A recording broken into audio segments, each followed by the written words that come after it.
Meus caros, é um prazer. Meu nome é Emiliano e eu vou aqui acompanhar ao longo do curso sobre história da Ásia. Eu entendo que vai ser um desafio, um belo de um desafio, né? E eu estou aqui caminhando junto com vocês. Vai ser, na verdade, o objetivo é, na verdade, ser mais introdutório esse curso. O desconhecimento e a escassez de pesquisa na área ainda é bastante relevante. Então, o meu objetivo, e que isso fique bem claro desde o início, é eu dar uma percepção introdutória, tá bom? Eu vou pedir para vocês, já coloquei disponível no sistema, alguns material, inclusive material complementar, e eu acho que é interessante. Tem também meu livro, e eu acho interessante, vou lidar bastante com mapa. E eu peço para vocês acompanharem e se familiarizarem com o mapa, porque o mapa ele é importante para localizar determinados eventos, tá bom? É o nosso primeiro encontro, temos aí depois aí com os módulos, e vamos lá, então, tá bom? Então vamos iniciar aí os slides, né? Bom, então tá aqui, módulo 1, né? História da Ásia. Eu coloco aqui alguns temas ilustrativos, no caso aqui bastante interessante, porque retrata, no caso aqui, uma arte japonesa, isso inspirados claramente aí na arte chinesa, provavelmente do século XVIII, talvez, salvo engano, Hokusai. E é interessante só para vocês perceberem aí a complexidade e riqueza de uma arte oriental que vai atravessar uma série de mudanças nesse período que a gente vai ver no longo do curso. Veja, é um período crucial que a Ásia atravessa. E aí é interessante eu falar isso antes das aulas. Eu tive que delimitar geograficamente e historicamente a Ásia. A Ásia é imensa, é muito diversa, e por isso que eu acho que de repente o material, até que eu escrevi, possa parecer um pouco denso, mas eu tive que compactar muita coisa. Eu tive que escolher uma delimitação. Eu vou colocar aqui o mapa para vocês. Esse mapa, vocês podem perceber o seguinte. Eu fiz um recorte aqui desde o Paquistão, então fica aqui, o que fez muita parte da União Indiana até a independência, em 1947. Peguei aqui desde a Mongólia. Isso vai ficar muito ligado à China imperial, né, que a gente vai ver, indo em direção leste até o Japão. E o sul eu peguei e tentei embarcar aqui também as ilhas indonésias, aqui no sul, né. Esse é meu espaço geográfico que eu tive que jogar para vocês. A minha delimitação de tempo vai se dar desde o século XVI, XVII até os dias de hoje. Então é um período, em termos europeus, moderno e contemporâneo. Tem problemas nisso, né? Tem problemas porque até que ponto existiu o termo modernidade europeia aplicado à Ásia, mas eu tenho que simplificar, então eu tive que limitar isso para vocês. Tá ok? Vamos lá. Esse é um mapa e eu peço para vocês se familiarizarem com o mapa. O mapa ele vai ser importante ao longo do curso. Vocês têm que argumentar aonde, qual reino, qual entidade política que vocês estão se referindo, né? Eu coloquei aqui delimitados dos séculos 17 ao 19, né? 19 a gente vai ver já no módulo 2, em que temos uma situação bastante já consolidada. Vemos aqui o mapa aqui mais simplificado à esquerda, né? Em que você tem, primeiro, um fato bastante consolidado, que é o Império Qing, da dinastia Qing chinesa, né? Ele vai vir depois de um golpe de manchurianos, além da Grande Muralha aqui ao norte de Pequim. Essa região manchuriana ela era excluída propriamente do Império Chinês, até na dinastia anterior, que era a dinastia Ming. Ela entra num processo de desunião, e nesse processo de desunião, em 1644, temos a entrada de alguns militares nômades, seminômades do norte da Grande Muralha, que fica nas proximidades de Pequim, entram e ocupam a capital. E eles começam a implementar o sistema dinástico chamado de Qing. Está aqui no mapa para vocês, tá certo? O outro caso, do outro lado dos Himalaias aqui temos o Império Mughal. Aqui está escrito em inglês. A tradução que se tem é o Império Mogol. Mogol, não Mongol. Mogol remete à raiz dos mongóis, né? O Temujin Khan, que alastrou boa parte das estepes asiáticas, queimou inclusive Bagdá. E os mogóis, sem N, portanto, eles começam com uma consolidação a partir do norte da Ásia, da Índia, mais especificamente está no norte do Afeganistão, região montanhosa. Eles descem e estabelecem uma dinastia própria, islamizados, né? Então a Índia ela tem também, já a partir do século XVI em diante, ela tem uma consolidação dinástica própria. Não tão bem resolvida quanto a chinesa, mas tem. Então temos dois impérios aí, continentais. Esses são dois eixos que eu gostaria de enfatizar ao longo do curso. O mundo chinês, o mundo indiano, claro que tem subsidiários na adjacência, e temos também as ilhas, então uma situação insular que é o Japão. O Japão, como as Ilhas Britânicas, ela tem uma situação insular que permite com que ela tenha um isolamento em certos momentos, e ela tira proveito disso. E veremos que foi com a dinastia dos que a gente fala dos Tokugawas, eles vão consolidar uma unidade interna, isolado do resto da Ásia. Ela tem uma influência forte da cultura chinesa, via os coreanos, e os coreanos entram nesse jogo também, a Península Coreana, fazendo aí a ponte entre o Japão e a China, né? Então temos esses três eixos que eu gostaria de enfatizar. Temos secundariamente o Sudeste Asiático, vou argumentar isso ao longo do curso, e também as ilhas ao sul do Sudeste Asiático. Hoje parte aí as Filipinas, as ilhas da Indonésia e partes da Malásia. Ok? Então vamos lá. Vamos começar com a Índia. A Índia, na verdade, ela tem um processo de consolidação, como eu falei para vocês, muito antes da chegada dos portugueses, no caso Vasco da Gama. É notório já aí o acontecimento, né? Ele chega aqui na costa sul, bastante ao sul aqui da Índia, no porto de Calicut, e era uma região que não era tão dominado pela dinastia Mogol, que dominava boa parte do subcontinente indiano, né? Eles vieram do norte, vieram aí primeiro com Akbar, até antes com Babur, e estabelecem o Islã no norte, na península aqui, no Vale do Ganges, a parte bastante povoada, tradicional da Índia, muito fértil e povoado. Temos aqui o deserto Rajastão, no qual eles têm que negociar com os hindus, os Rajputs, e temos aqui o Vale do Rio Indo. Então essa concentração inicial que os mogóis começam a partir de Babur em diante. O teu sucessor depois de Humayun vai ser o Akbar. O Akbar ele vai consolidar essa dominação norte indiana. Ele depois vai ter o desafio de estender mais ao sul do Planalto do Decão. Decão ele é uma barreira natural complicada, florestal, assim como aqui, região mais aqui de Assam, que vai dar para a atual Birmania, Myanmar, né?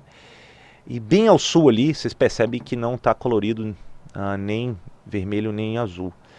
Bem ao sul ali é onde foge um pouco do domínio dos mogóis.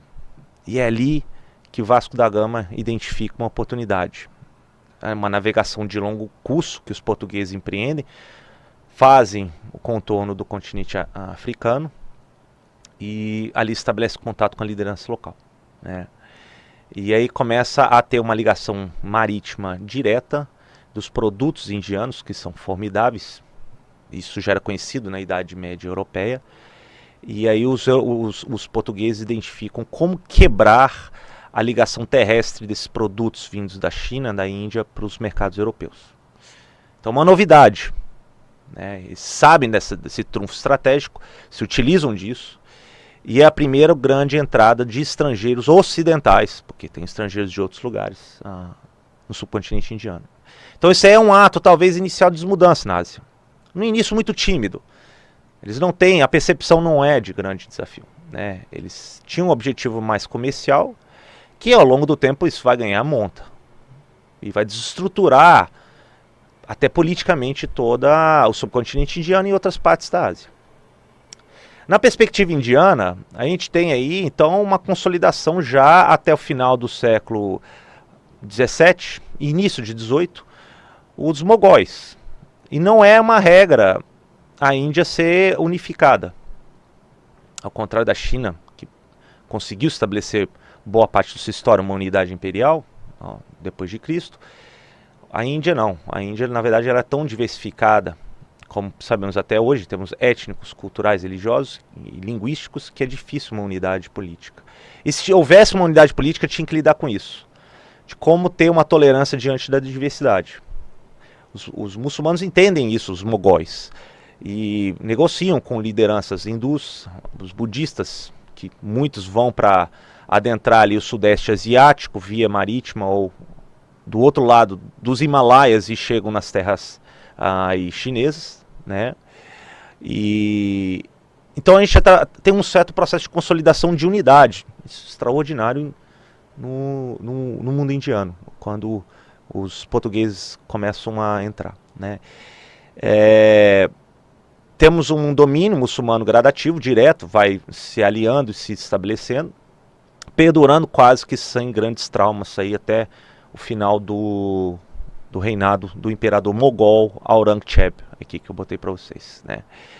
Então, e aí a partir daí vai ter um longo processo de declínio, conjugado também com a presença de portugueses, depois franceses e principalmente britânicos vindos aí da costa, né? Eu tenho aqui a figura Aurangzeb, vejo vocês a longevidade da vida dele, de 1618 a 1707, viveu 88, 89 anos, e foi um momento já importante da dinastia mogol, mas foi o início do declínio, da dominação mogol, e o início lento da desarticulação de interesses vindos do mar e vindos de estrangeiros ocidentais, né? Entre esses elementos temos os britânicos. Os britânicos, eles depois, com a presença portuguesa inicial, os portugueses não conseguem se assegurar em outros pontos com a ameaça de holandeses, que até tiram deles a presença na ilha do Ceilão, hoje é Sri Lanka, no sul ali, imediato da Índia.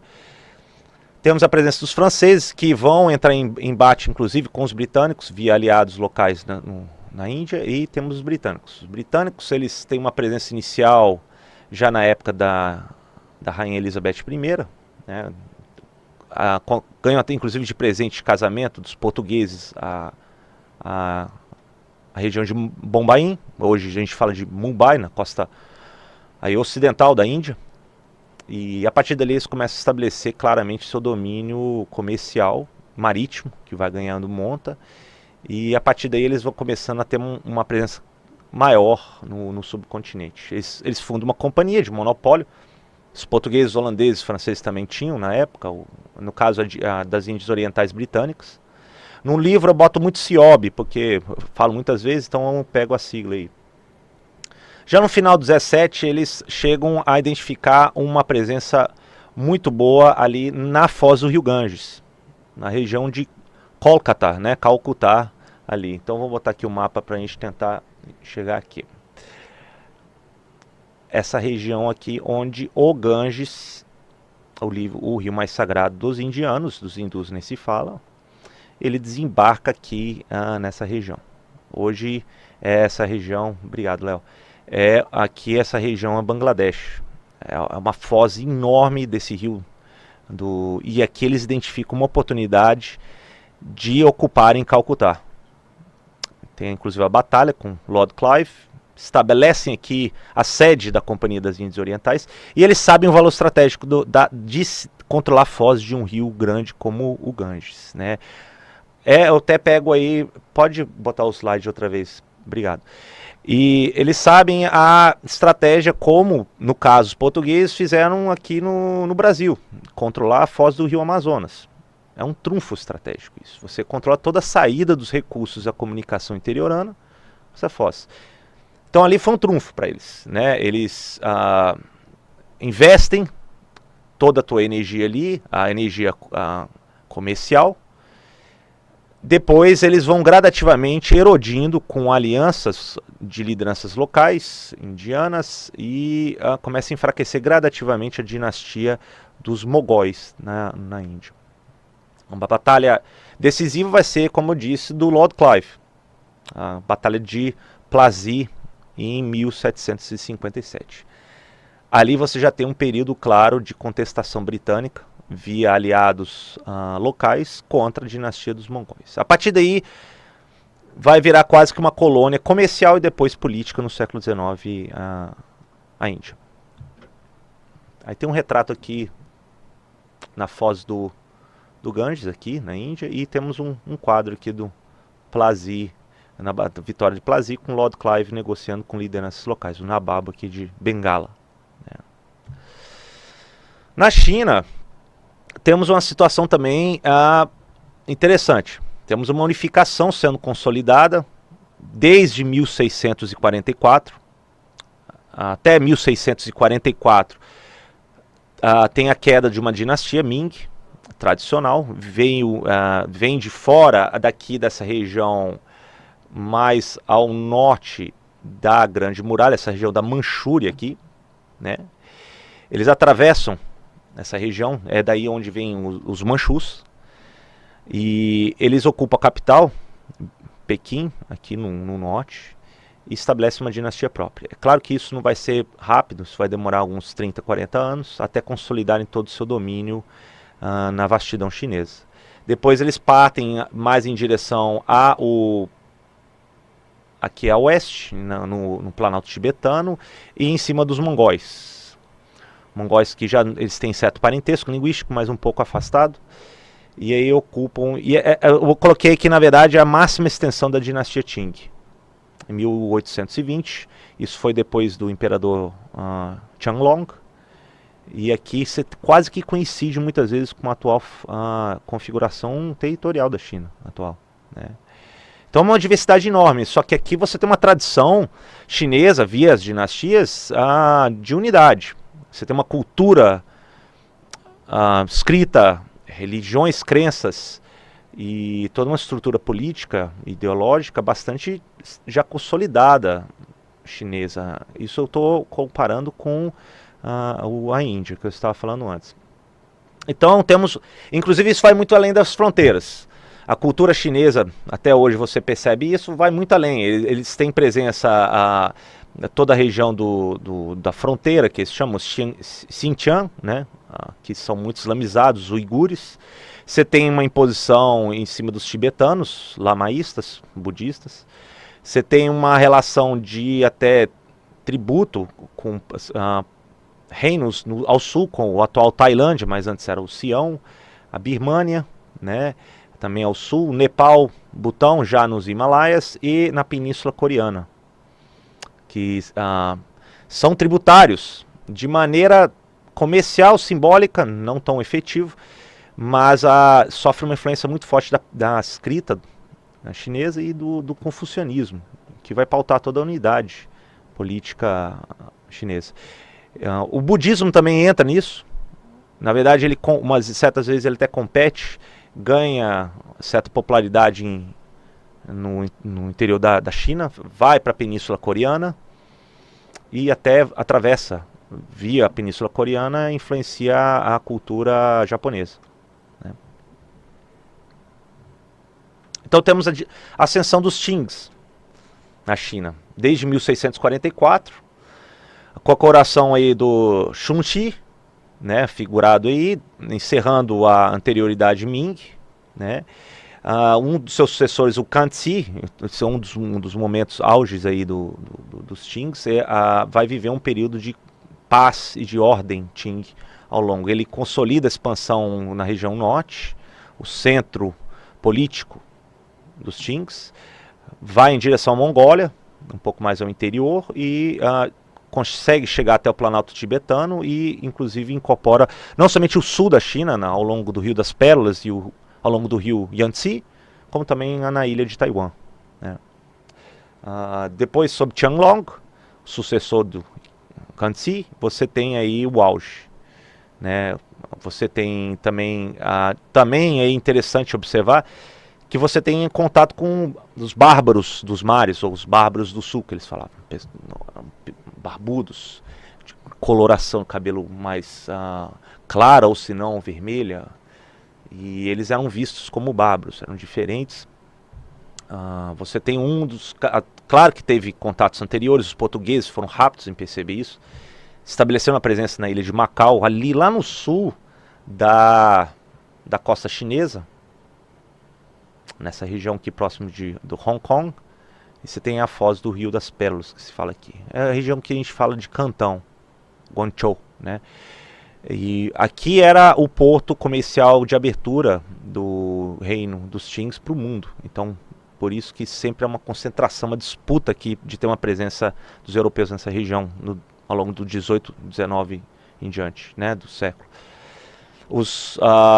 Veremos que os espanhóis, desde o meados do século XVI, já estabelecem a presença nessas ilhas, que tem até um nome em homenagem ao imperador espanhol, que é as Filipinas, para ter proximidade aqui com a saída comercial do sul da China, né? Era a única região aberta ao mundo no comércio chinês.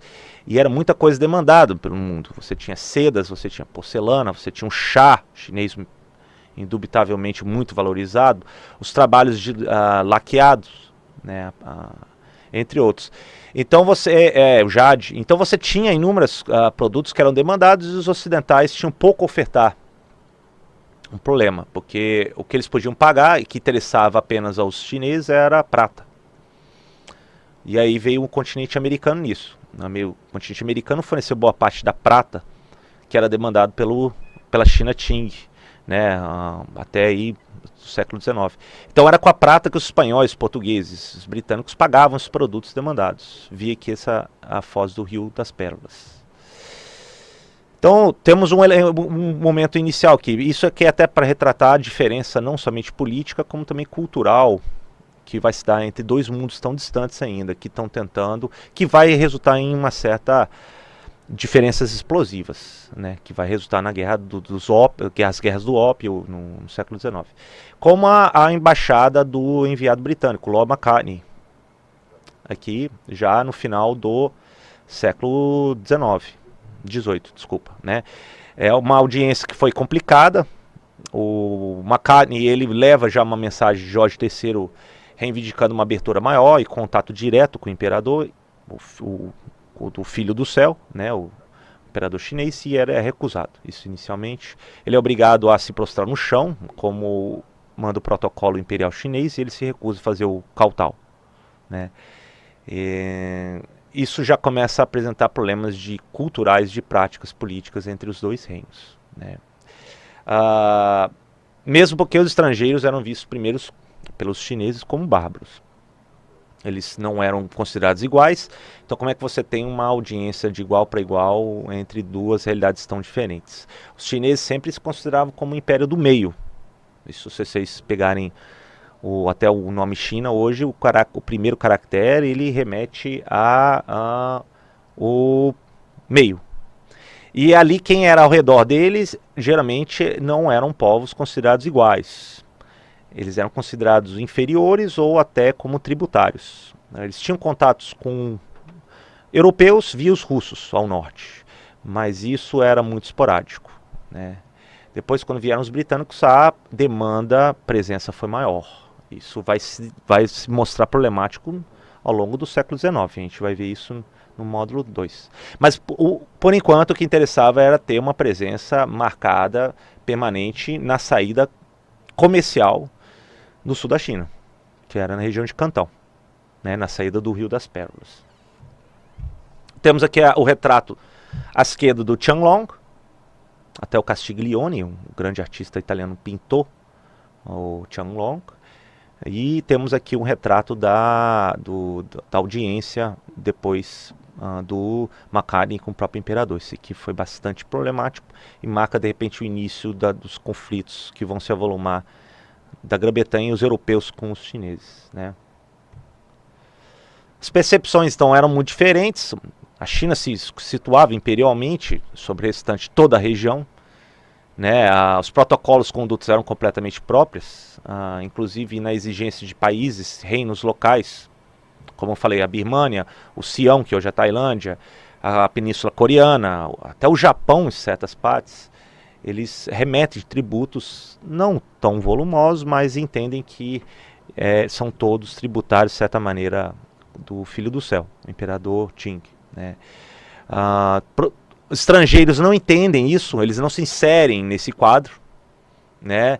Mesmo porque é completamente diferente, são dois mundos muito diferentes. O primeiro até com os russos estabelecendo o que até hoje é a maior fronteira terrestre do mundo, ao longo do rio Amur, no norte da China, com a extensão siberiana russa, né? Depois você tem a entrada de portugueses, espanhóis, no sul britânicos, franceses, entre outros, todos tentando aí ter uma presença duradoura com a imensidão do mercado e dos produtos chineses.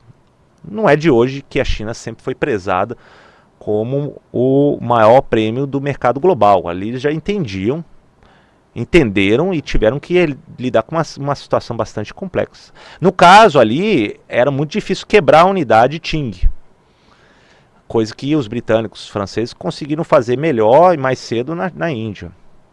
A China foi muito mais problemático, né? E a gente vai ver que vai ser até um processo mais traumático, até a quebra da ordem imperial chinesa ao longo do século XIX, com as guerras do ópio, né? Então, até então, os estrangeiros, os bárbaros, aos olhos da corte chinesa, Manchu, né, que compunha etnicamente a dinastia Qing, eles não viam os estrangeiros como ameaças, né? Essas diferenças de percepção só vão se avolumar ao longo do século XIX em diante, né? No caso do Japão, temos uma situação aí quase que diria sui generis, porque o Japão é uma situação insular perfeita. Ele então permite um certo isolamento. Ele teve uma influência budista e confuciana com todas as letras, a cultura chinesa, sem dúvida, mas em certos momentos ele se isola. Ele faz uso desse isolamento para consolidar a sua unidade política interna. Não foi sempre assim, né? Eles sofreram alguns traumas de tentativa de invasão dos mongóis na época. Depois, com a dinastia aí, a época do Kublai Khan, vindos da China, não consegue, né? Uma grande tempestade, que eles chamam o kamikaze, os ventos divinos, destroem a frota invasora, e eles colocam isso como causa dos deuses a favorecerem eles, né? Deuses japoneses. Então, já na passagem do século XVI para o XVII, temos aí o estabelecimento de uma dinastia isolacionista, que se chama a dinastia dos Tokugawas. Começa com Ieyasu, que consegue proeminência política um período de guerra civil, né? Você teve o Hideyoshi, que ele serviu, e o Nobunaga, que foram grandes consolidadores. E aí no final dos contos, Ieyasu ele consegue prevalecer. Na verdade, a família imperial japonesa, ela é mantida. Até hoje é a linhagem mais antiga do mundo, a dos Yamatos. E eles, na verdade, são generais, são líderes militares, políticos, que governam em nome da família imperial japonesa, dos Yamato. Então, e esse título de supremo líder, não imperador, se chama o Shogun. Shogun, então, seria uma espécie de generalíssimo, que vai tomar conta militarmente, politicamente nas ilhas japonesas. Entre o principal, que começa essa dinastia do shogunato, então não estou falando da família imperial, tá? São os shoguns que controlam efetivamente o poder no Japão. Com o Ieyasu começando aí. Ele muda, inclusive, a capital política para uma região até bastante não considerada ainda na época, que é mais em direção ao Pacífico, que é a cidade de Edo, hoje é conhecida como Tóquio, né? E ele foge da cidade imperial Kyoto, justamente para não ter uma competição com tradicionais aliados do imperador. Mantém a figura do imperador, mas apenas como questão de religião e de ideologia, mas não propriamente, efetivamente político, é o controle do shogun que prevalece, né? Ele então estabelece uma capital, ele constrói um castelo, que até hoje é o castelo imperial em Tóquio, né? Foge das pretensões à época do imperador, isso no início do século XVII. E ao longo da dinastia dos Tokugawas, o Japão ele vai atravessar um período interessante. Primeiro, de isolamento. Antes dos Tokugawas, você tinha certo comércio permitido com a Península Coreana, né? Inclusive na cidade de Busan, no sul da Coreia do Sul atual, você tinha quarteirões japoneses que comerciavam ali com as ilhas ao sul do Japão, né? Com a região de Satsuma. E com os chineses. Você tinha colônias japoneses estabelecidos até nas Filipinas, na Indonésia, na Tailândia, mas depois com os Tokugawas busca-se a reclusão. É um controle político, não se permite mais a entrada quase nenhuma de estrangeiros. Isso vai incluir os portugueses, são os primeiros, tentam atuar com os jesuítas, depois eles são expulsos. Os únicos que se mantêm aí até meados do século XIX são os holandeses.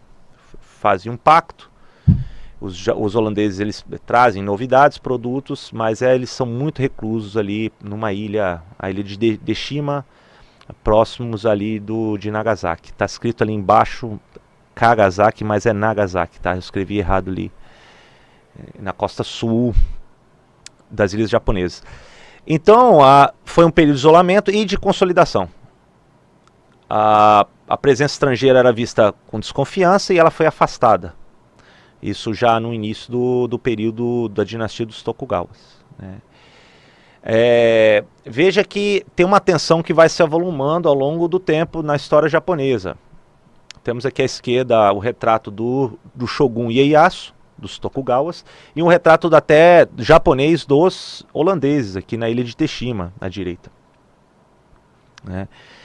É interessante que vai ter uma tensão que vai se avolumar ao longo da história japonesa na época Tokugawa, até a abertura forçada em meados do século XIX. Você tem uma consolidação dos shoguns, você tem a preservação da figura tradicional do imperador, você tem gradativamente uma prosperidade de comerciantes japoneses, principalmente os do sul, naquela região de Satsuma, que tradicionalmente era mais próximo e aberto ao mercado internacional. Com essa prosperidade, eles começam a questionar toda a ordem e o domínio do shogunato, dos Tokugawas. E é isso que vai começando a minar, já no meados do século XIX, a dominação dos Tokugawas, né? Claro que vai vir estrangeiros, além-mar. Nesse caso aí, mais são norte-americanos, e eles exigem uma abertura comercial para entrar no mercado japonês, né? E aí você tem todo o desmonte do shogunato. E até uma certa...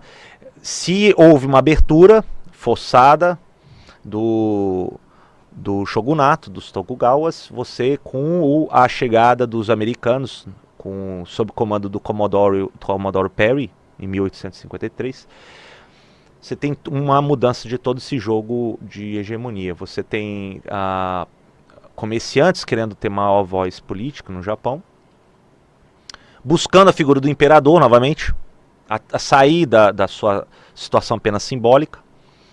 E aí eles nomeiam esse primeiro imperador pós pressão do Commodore Perry, que é assinada essa convenção de Kanagawa em 1854, chamam o Imperador Iluminado para tentar reformar o Japão, já a partir de 1854 em diante, que é o Imperador Iluminado, o Imperador Meiji, né?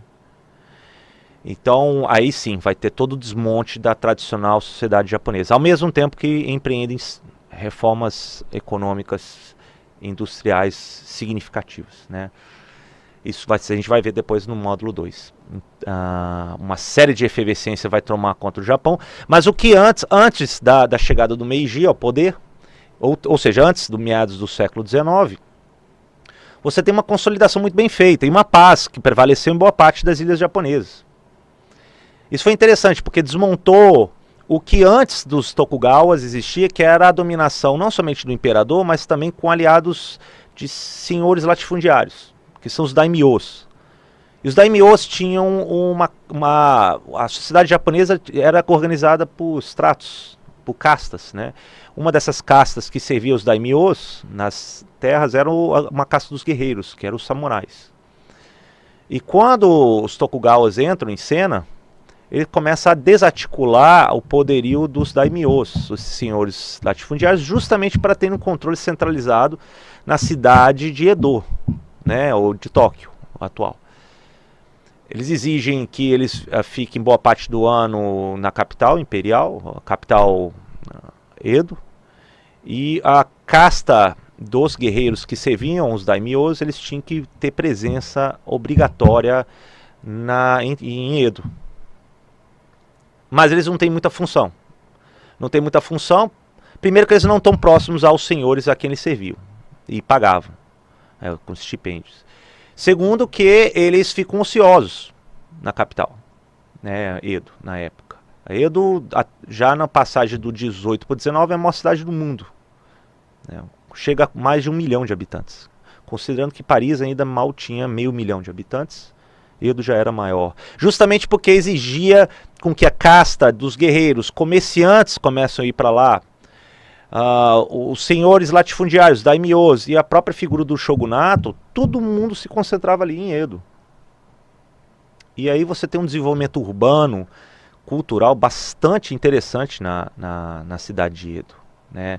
Então quando vocês podem, aquela imagem inicial do Hokusai é um produto daquela época, uma espécie de arte popular urbana que o Japão tinha antes da chegada do Commodore Perry. Você tem um teatro popular, que era o Kabuki, né? Você tem um teatro tradicional, que era o No. Você tinha o teatro de marionetes, muito tradicional no Japão, já popularizado nessa época. Você tem uma tiragem de livros, de panfletos enorme. Então o Japão ele vive uma situação curiosa, é própria, isolada, mas começa a se urbanizar cedo, nesse sentido, na centralização, decorrente da centralização política dos Tokugawas, na cidade de Edo, né? Mas aí a gente vai começar a perceber que há um momento de quebra, inclusive uma guerra civil aí de alguns anos, e aí você tem a ascensão de uma nova correlação de forças, aliados ao imperador novo na época, o imperador que depois foi nomeado como Meiji. Deu o nome à era Meiji, que vai prevalecer na segunda metade do século XIX. Aí o Japão ele começa a ter uma transição espetacular. Espetacular porque ele é o único país asiático que consegue se industrializar, né? Ele é a gente vai ver isso no módulo 2, e ele inclusive numa batalha naval com os russos, no extremo leste da Rússia, né?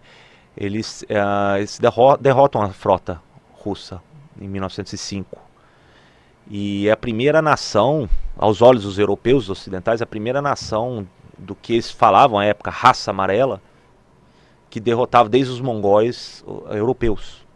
Então isso foi uma quebra enorme de toda a percepção racista dos europeus com relação ao mundo. Os japoneses fazem essa quebra e todas as lideranças asiáticas em 1905 e diante começam a olhar os japoneses com outro olhar. Como eles conseguiram fazer essa espécie de adaptação, reforma e se impõem militarmente em toda a região do leste asiático. Levam isso até o extremo da Segunda Guerra Mundial, em que atuam como uma hegemonia imperial ali no leste asiático, né? Isso já no século XX. Bom, o Sião, o atual Tailândia, então estou aqui já jogando pro para essa região do Sudeste Asiático, né? Então, é uma região que tem uma ligação marítima forte de comerciantes. Muitos comerciantes vêm da Índia, muitos vêm do mundo muçulmano, muitos europeus vêm aqui nessa região, se estabelecem nos portos dessa região, porque é uma região crucial. Essa região aqui ela faz uma transição do mundo do Oceano Índico, via os estreitos, né, da Península Malaya com a ilha de Sumatra. Uma dos portos que enriquece com isso é o porto de Malaca, que os portugueses tomam durante algum tempo. E ele faz a comunicação com o sul da China, em Cantão, e também com o resto do mundo pacífico.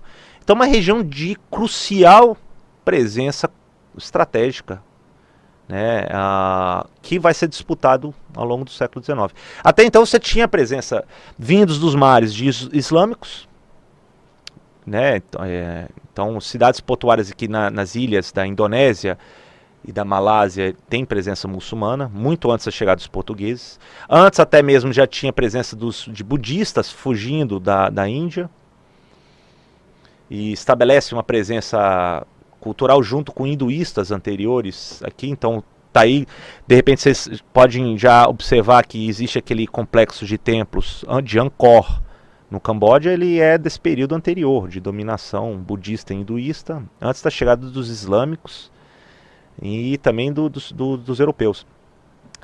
Nisso se situa o Sião, atual Tailândia. Ele se coloca aqui como uma entidade política a ser consolidada também, em moldes, nesse caso, budistas. O budismo ele chega aqui, consolida-se bem nessa região, não somente para o norte, que ele vai para o Tibete e Coreia e Japão, mas também ele desce para o sul, ele ganha outra configuração.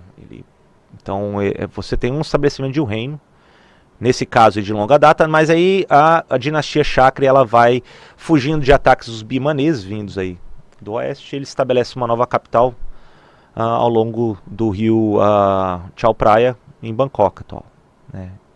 E essa dinastia Chakra ela vai atravessar um período já complexo do Sião entrando no século XIX, porque ele percebe a presença gradativa dos estrangeiros vindos dos mares, principalmente britânicos vindos do sul, e depois os franceses vindos mais ali em direção ao Vietnã, portanto vindos do leste, né? Você tem a presença também dos britânicos dominando a Índia já em direção oeste, né? Então é nessa confluência de forças que tem que se situar o reino siamês, né, que remete ao Sião, né? Um desses reis que conseguiu jogar a autonomia aí, embora tênue, do Sião, vai ser o rei Chulalongkorn, ou Rama V, né? Ele vai assinar série de acordos comerciais de amizade, visando garantir a presença de estrangeiros na corte, mas ainda tentando manter a dominação política, né? Ele está retratado aí. E assim ele tentou acalmar as pretensões imperiais europeias que vão se avolumar na região ao longo do século XIX, né? Tem aqui o mapa do Sião, né? Bangkok aqui situada a capital imperial, e temos aí a presença vindos mais ali em direção leste dos franceses via o Vietnã, vindos aqui da Birmânia e um pouco além dos britânicos vindos da Índia, e um pouco ao sul também da Malásia, também dos britânicos, quando eles dominam a Península Malaya. E eles pagavam tributos, historicamente, pagavam tributos com o Império do Meio, o Império Chinês dos Qings. Então é uma situação muito complexa que o Sião se encontra. Ele se encontra numa fronteira delicadíssima. E é uma região de interesse estratégico naval muito importante nessa transição. Muito mais ainda do que os outros lugares mais ao sul, como no caso hoje a Malásia ou a Indonésia. Que ali sim é que faz a transição naval do mundo do Mar da China e toda a atenção às demandas dos produtos chineses com o mundo do Oceano Índico. Toda embarcação tem que passar por ali.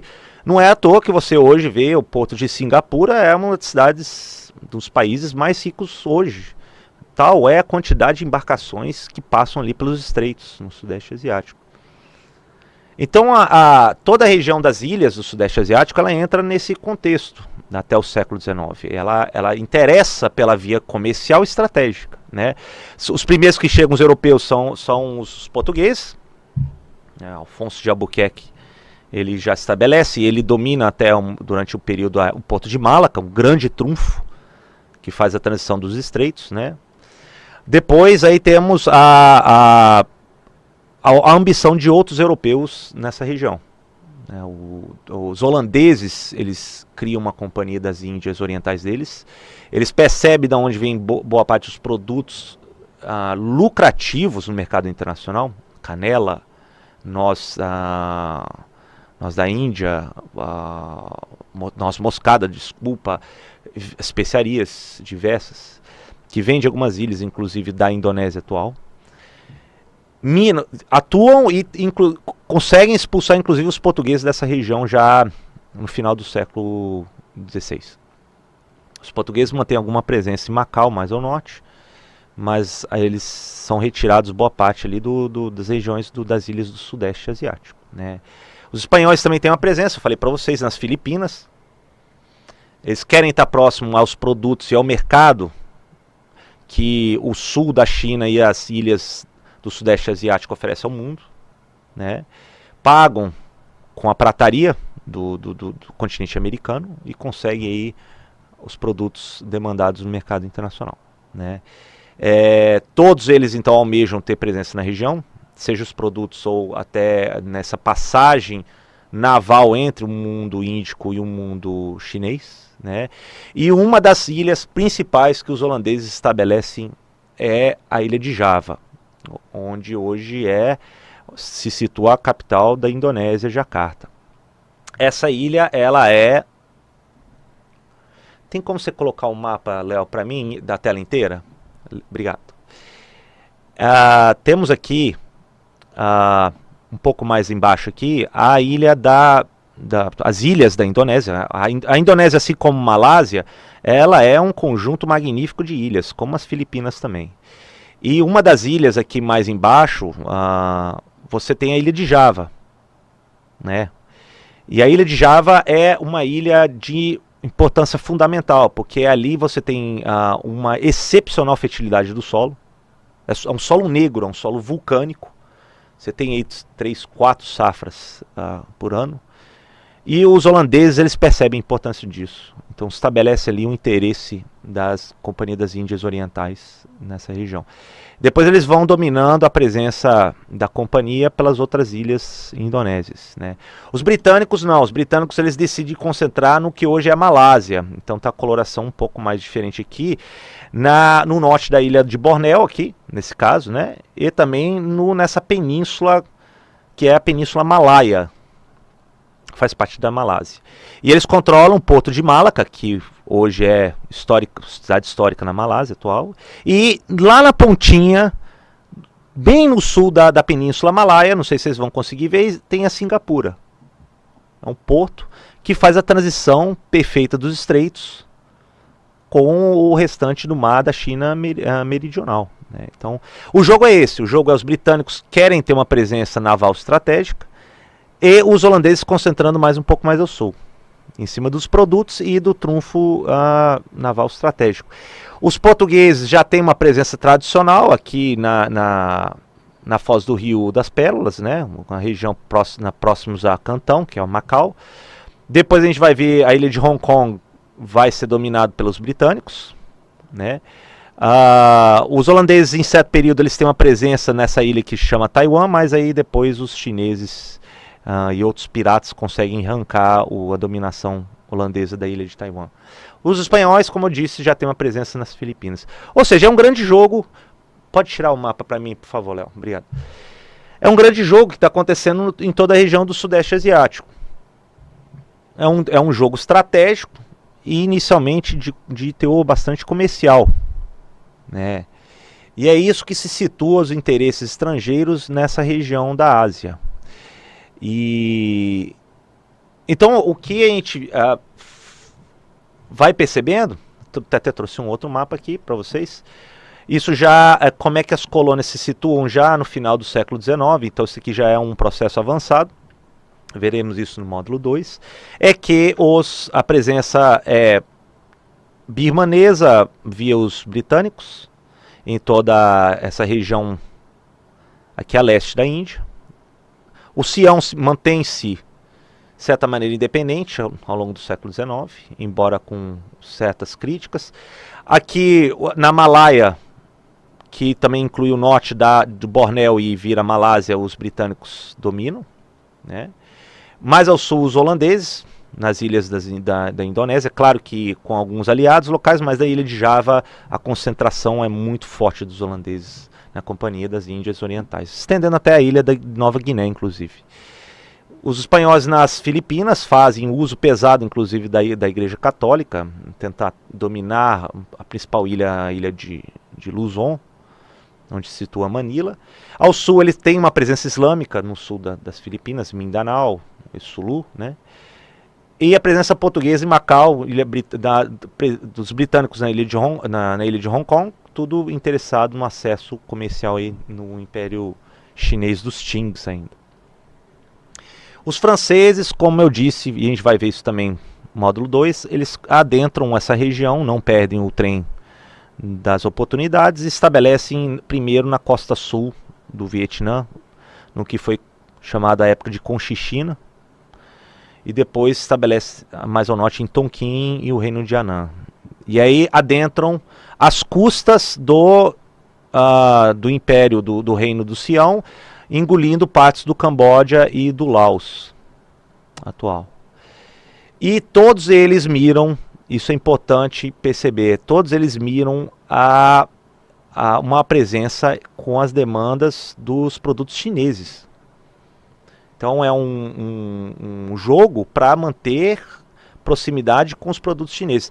Entendendo o seguinte, que a China ela não é tão fácil de dominar politicamente, né? A China é um reino vasto, com uma tradição unitária muito forte, apesar de mudanças de dinastias, preserva-se a ideologia, cultura chinesa, uma referência a todo o mundo do leste asiático. Não tem nenhuma pretensão, nem capacidade, tanto os britânicos, franceses, entre outros europeus, de controlar politicamente e militarmente a China. Não tinham capacidade. Sabiam disso. Então eles queriam primeiro tirar o que interessava a eles, que eram os produtos chineses. Pagavam com a prataria. A prataria começava a alimentar uma balança de déficit comercial seríssima, no caso, é para os cofres britânicos. Então eles tinham que sanar esse quadro de déficit, oferecendo um produto que pudesse interessar o mercado chinês. No século XIX a gente vai ver que eles apelam para o narcotráfico, que é o ópio. Eles plantam o ópio na Índia, também no Império Otomano, e embarcam e adentram isso, até de maneira ilegal.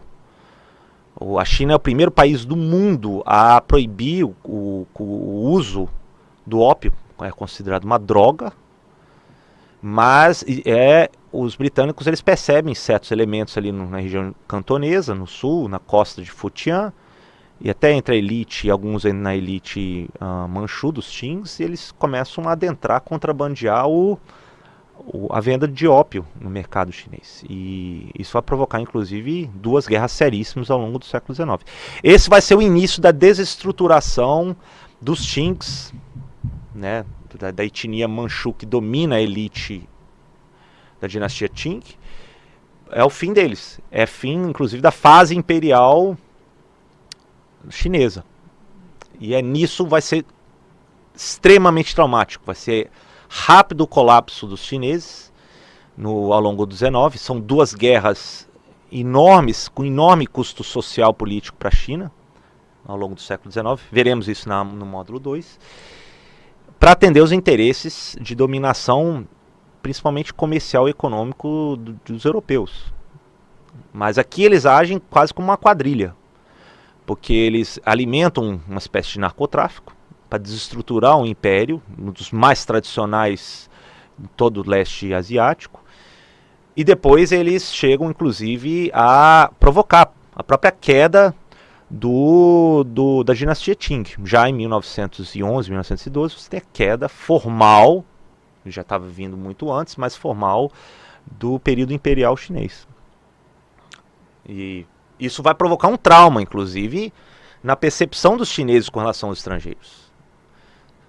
Se inicialmente os chineses viam os estrangeiros como tributários ou bárbaros, porque eram muito diferentes, depois, ao longo do século XIX, eles sofrem um processo de agressão tamanha e conjunta de franceses aliados com britânicos, que é aliados com os portugueses, espanhóis, americanos, entre outros, holandeses, alemães, quando eles saqueiam o Palácio de Verão, nas proximidades de Pequim, pilham os tesouros imperiais dos Qings. Os chineses até hoje, e se vocês forem em Pequim, vocês vão ver nos arredores ali no Palácio de Verão, uma placa falando, olha, o palácio foi bombardeado e pilhado para os estrangeiros.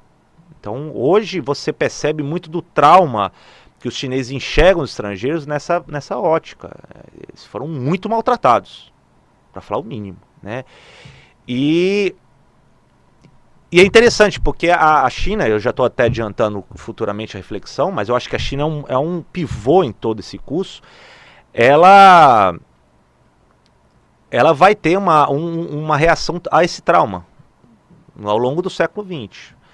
Ela primeiro vai viver um período de incerteza de política republicana, depois vai surgir uma liderança de inspiração comunista própria, embora com certa ajuda dos soviéticos, mas própria, e que domina até hoje o controle político chinês, que é o Partido Comunista Chinês. No início com a liderança do secretário Mao, né, no século XX, mas a gente vai ver depois como é que isso vai andar. Mas é interessante observar o ponto de vista deles, como eles foram tratados pelos estrangeiros, como é que eles foram duas guerras traumáticas e uma desestruturação traumática de toda a ordem imperial tradicional dos chineses, né, em toda essa região. O Japão não, o Japão ele consegue fazer uma transição com uma guerra civil interna, mas uma transição muito bem feita de uma ordem tradicional, conservadora, porque depois volta-se ao comando do imperador, mas ele adapta as estruturas produtivas, industriais da tecnologia ocidental, né?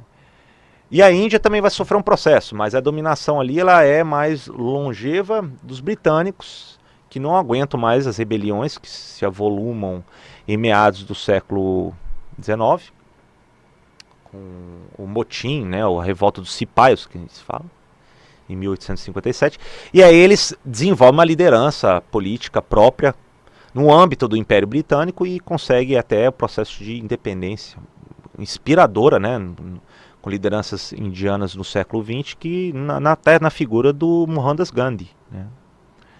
Então a gente tem aí, concluindo, esse apanhado inicial de toda essa realidade asiática que eu busquei de maneira introdutória mostrar para vocês, é o seguinte, então temos do século XVII até o XIX uma consolidação asiática tendo curso na Ásia, sem ainda grandes ameaças imediatas. Isso na Índia já começou a se avolumar um pouco antes. O Japão se isola até meados do XIX. E a China ela sofre o processo traumático a partir das guerras do ópio no início do século XIX em diante, né? Os indianos então são dominados pelos britânicos.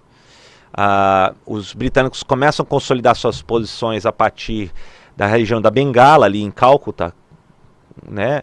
Também já tinham presença em Bombaim, hoje Mumbai. Os portugueses conservam alguns enclaves, principalmente em Goa, na costa ocidental indiana, né?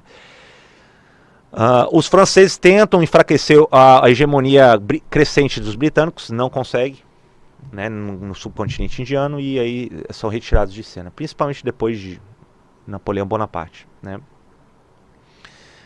Na China temos os Qings, que até o 18, aí, até a morte do imperador Qianlong, ou seja, até o final aí da transição do século XVIII para o XIX, vivia quase que seu auge, né, a sua máxima extensão territorial, uma consolidação da sua ideologia em toda a região do leste asiático, todos inspirados se não no confucionismo, nas letras chinesas, em crenças que também ganharam cores chinesas, apesar de ter vindos da Índia, que é o caso do budismo, né?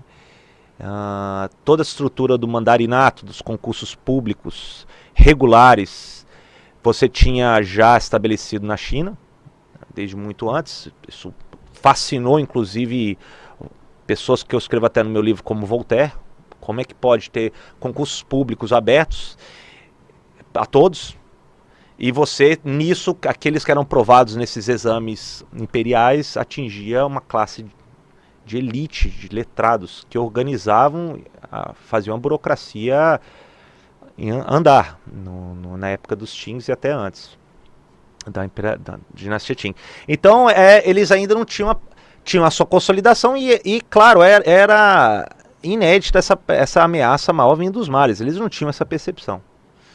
Eles até tinham uma certa arrogância deles de serem um império do meio e tratavam os estrangeiros barbudos, loiros ou ruivos vindos de fora como subsidiários. Sim, qualquer percepção de ameaça maior, né? No Japão a gente tem um período dos Tokugawas, desde Ieyasu, que eu mostrei para vocês, vai predominar aí um processo de consolidação política interna, isolada, até aí a abertura forçada na Convenção de Kanagawa em 1854. Faz uma transição interessante até o processo industrial e vai ter todo um caminho próprio depois ao longo do século XX, o Japão, né? O Sião, você tem aí o Chulalongkorn, o Rama V, né, ou Rama V, negociando a sua autonomia numa região de crescente interesse de britânicos e franceses, e ainda pagando certo tributo cerimonial aos Qings, ao norte, né? Mas aí vai ser fragilizada a sua situação, principalmente no século XX, em que aí os japoneses já na Segunda Guerra Mundial chegam inclusive a ocupar e fazem deles vassalos na Segunda Guerra Mundial. E no Sudeste Asiático é aquela situação de transição que eu te falei para vocês, de ter proximidade com o mercado chinês, e os produtos chineses.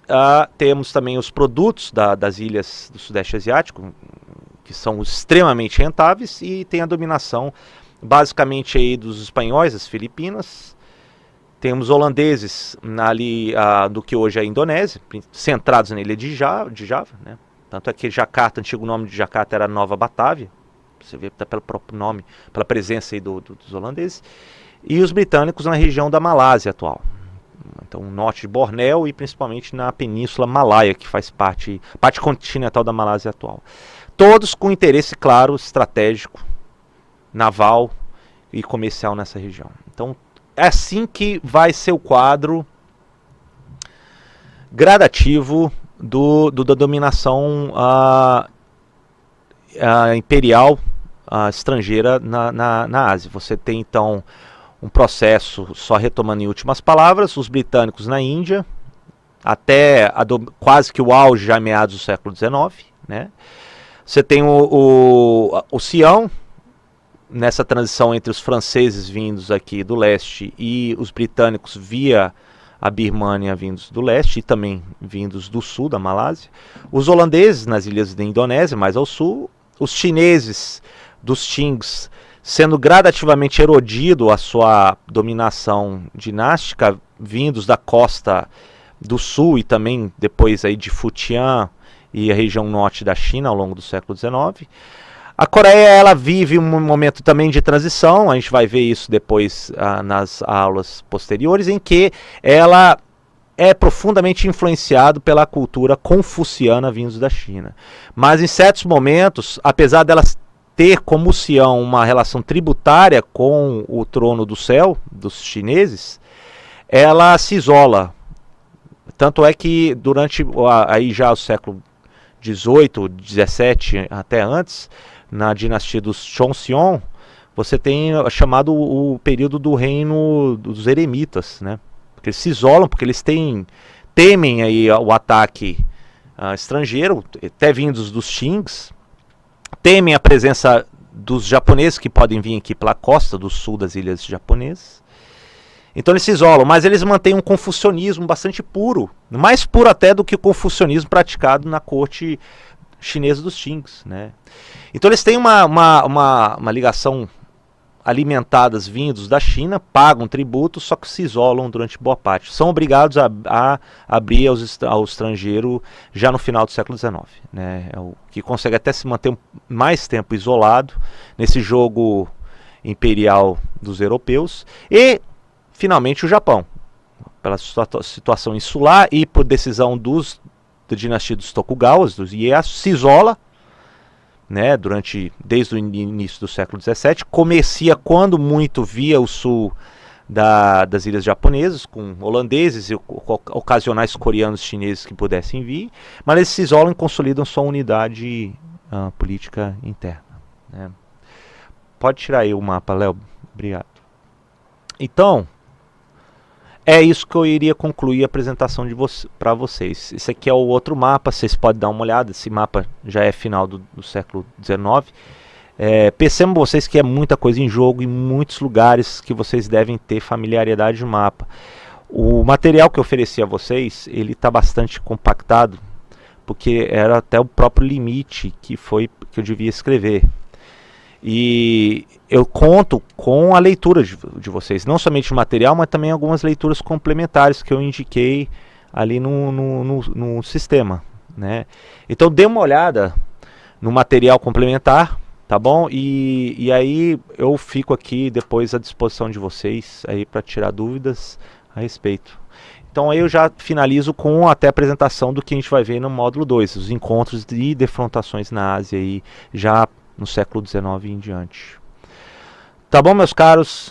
Então foi um prazer. E aí, até nosso próximo encontro. Então, obrigado.